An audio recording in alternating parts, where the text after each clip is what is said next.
No, she's got to ask you this question. Yeah, I got to ask you this question because though they can't diagnose anybody, you know, from afar, somebody that they haven't examined, doctors, therapists, a lot of respected psychologists out there, really big-time, big names, are saying that Donald Trump is showing signs of narcissism. By the way, one of the symptoms is preoccupied with the fantasies of unlimited power, success, and brilliance. And they're questioning that he has narcissistic disorder. Number one, do you think that's a mental illness, narcissism? And if so, is he fit to be president?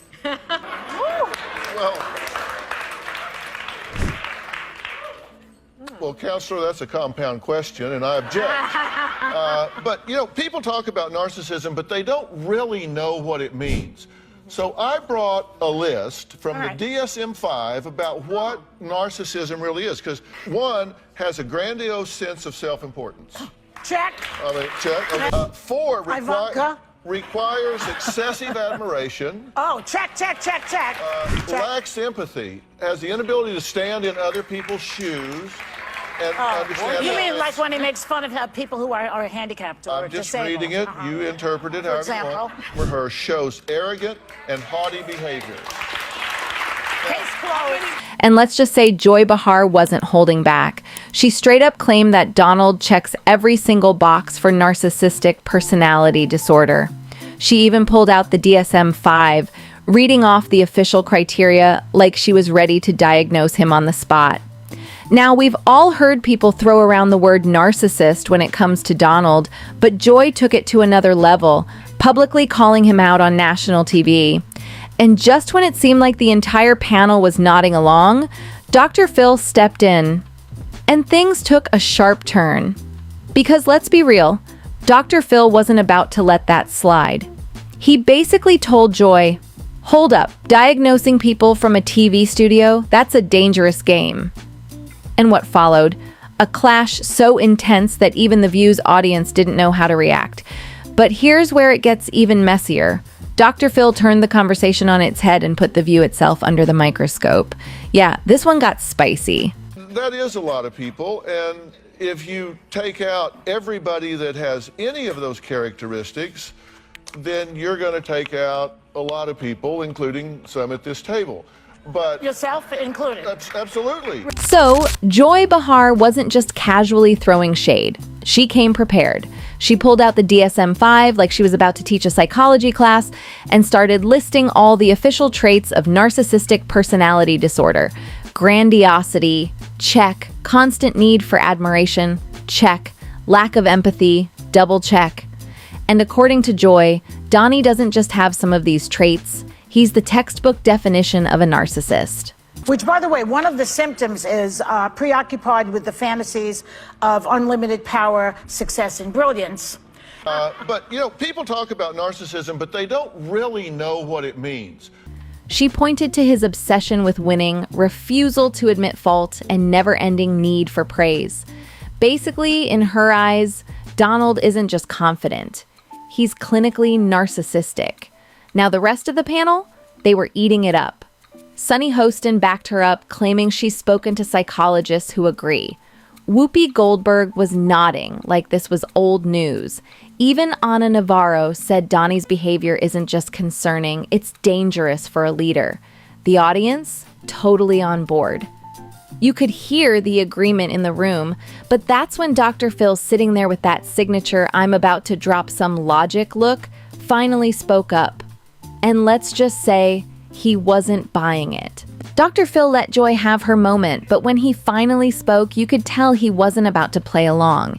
He started off real calm, saying, "Look, Joy, I respect you, but we need to be careful here." And then, boom, he hit her with the first reality check. Having narcissistic traits doesn't mean someone has a personality disorder. Dr. Phil didn't deny that Donald has a big personality. He even admitted that Donald displays some narcissistic traits. But he clarified that a clinical diagnosis isn't just about ticking off a few boxes. There's a whole process involved, and last time he checked, diagnosing someone through a TV screen isn't how psychology works. Then he took it even further, pointing out that many successful people, CEOs, politicians, even past presidents, share these traits. High confidence, ambition, the ability to brush off criticism, that's not exclusive to Trump.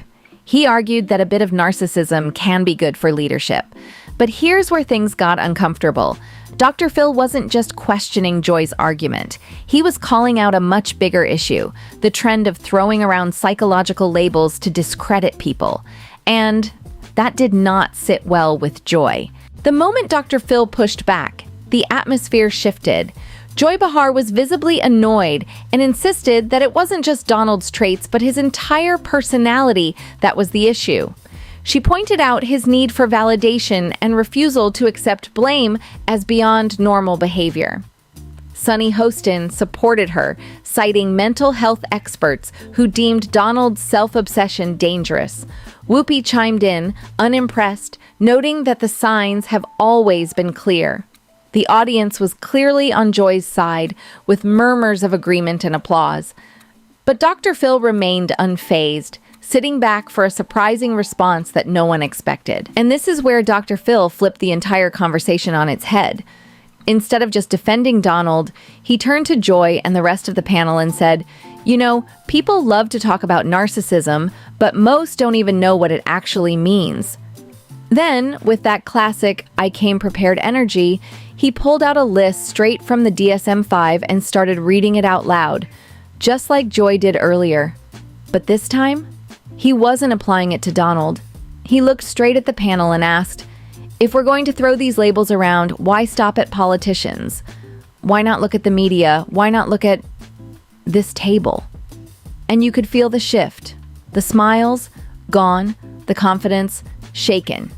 Dr. Phil pointed out that if we're going to call out grandiosity, an obsession with admiration, and a tendency to shut down opposing views, well, those traits don't just apply to Donald. They could describe a whole lot of people in the media, too. The room went silent for a split second. Then Joy snapped back, "Oh, come on, Phil. That's not the same thing." But the damage was done. Dr. Phil had just called out the hypocrisy, and for the first time, it wasn't Donnie under the microscope. It was them. Joy wasn't about to let Dr. Phil have the last word. Not a chance. She immediately fired back, saying, "Come on, Phil. We're not just talking about confidence here. This is a man who lies constantly, refuses to take responsibility, and attacks anyone who challenges him." She wasn't backing down, and she made it clear. Trump is not just a strong personality, he's dangerous. Whoopi and Sunny were right there with her, nodding along, and Ana Navarro even threw in, "Exactly!